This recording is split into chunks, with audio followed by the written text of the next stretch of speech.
Here are some examples of past paper questions on structure and bonding of the elements. Which of the following does not contain covalent bonds? Hydrogen gas, helium gas, nitrogen gas, or solid sulfur? Well, thinking about the structures of these, we can have a look down and remind ourselves. Hydrogen is diatomic, there's a covalent bond between two hydrogen atoms. Helium is monatomic, no bonds there.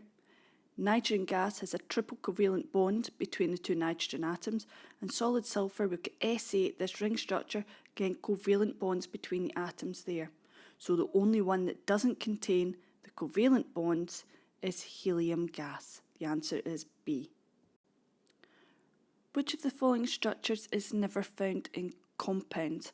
Now this is asking about compounds, and we've been learning about the elements, but you know which ones are to do with elements and which aren't. The only one that we would never see in a compound is monatomic, because they are lone atoms, they're not making any bonds. Which of the following elements exists as discrete molecules? Now, a lot of people get upset by this word discrete. It just means individual, lone molecule in this sense. So you're just looking for which one of these exists as molecules. Well, the first three all exist as covalent networks. Sulfur is the only one that exists as a molecule. This question is asking about an element and compounds, but you should be able to apply your knowledge of structure and bonding of the elements to compounds as well. Volcanoes produce a variety of molten substances, including sulfur and silicon dioxide. Complete the table to show the strongest type of attraction that is broken when each substance melts. Sulfur has a low melting point, and we should be remembering as well that sulfur exists as molecules of S8. So the strongest force that's broken when the sulfur melts is London dispersion forces.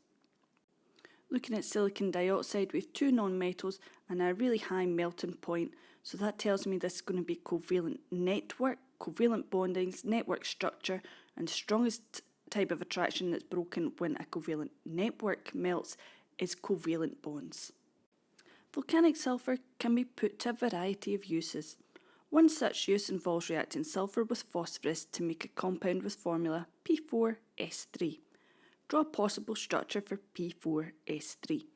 Now, you've never met P4S3 before in your life, but what you should know is that phosphorus can make 3 bonds, sulfur can make 2 bonds.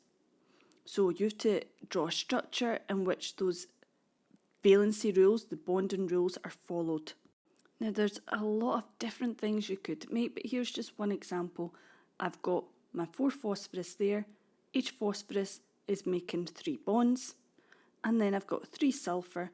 Each sulfur is making 2 bonds. That fits the number of atoms I need to have and the number of bonds they need to make. The elements sodium to argon make up the third period of the periodic table. We have the elements there. Name the element from the third period that exists as a covalent network. This should be straight recall. It's silicon. Explain fully, and that's highlighted, bold, and there's 3 marks here, so it really should be fully, why the boiling points of the halogens increase down group 7. In your answer, you should name the intermolecular forces involved. The number of times I see students try and answer this question, but they don't mention the intermolecular force involved, drives me crazy. Always read the question carefully. Now, fully doesn't mean you write an essay, it just means you give a thorough explanation. So, why are the boiling points of the halogens increasing going down the group? Well, the intermolecular forces between the molecules are increasing down the group. It asks us to name the intermolecular forces. London dispersion forces are the forces of attraction between halogen molecules. Why are they increasing down the group? There are more electrons down the group, and more electrons equals stronger London dispersion forces. So 3 marks there. You don't need to write an essay, you do need to give a thorough explanation. Information about 4 elements from the third period of the periodic table is shown in the table. And we have an element and they've split it up into bonding and structure. Complete the table to show the bonding and structure for each element. So some have the bonding in, some have the structure in, you need to complete it. Aluminium should be straightforward, it's a metal, so it's metallic bonding. Now if you don't remember offhand the structure and bonding of the other 3, you can be looking up your data booklet for the melting and boiling points. And when you do that, you'll see that silicon has a very high melting and boiling point, which tells us it must be a network. Phosphorus and sulfur have lower melting and boiling points, both non-metals, so both covalent bonding, both molecules. So we have an open question here.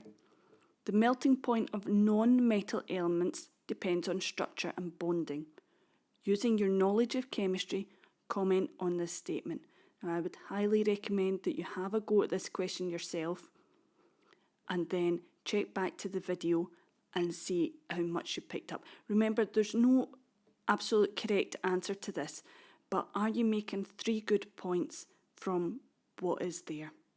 So pause the video now and have a go. There's really so much you could talk about here, but the key thing to remember is there's 3 marks. And if we think back to the question earlier about talking about how the melting points change down the group for the halogens, we had to say what the forces of attraction were between the molecules. We had to say they get stronger down the group and why they get stronger. So that was 3 marks there. So we don't need to write an essay, and it would be so easy to do it for this. So get some examples of what you could write here.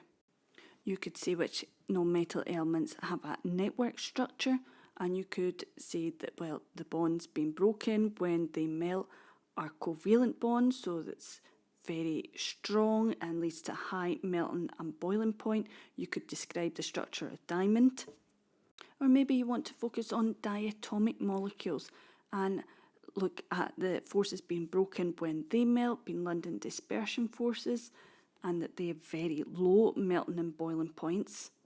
You could focus on the halogens and describe the trend in melting point down the group and why we've got stronger London dispersion forces down the group and why that's causing a higher melting point there. Or you could talk about the noble gases, how they're monatomic, and that means they have very, very low melting and boiling points because the London dispersion forces are so very weak because we've got very few electrons there. Or you might want to talk about a couple of these different groups there and give some details about them. But this question really should be a straightforward kind of regurgitation of what you've learned in this topic. And this topic is very much about committing facts to memory rather than there being a deep understanding there.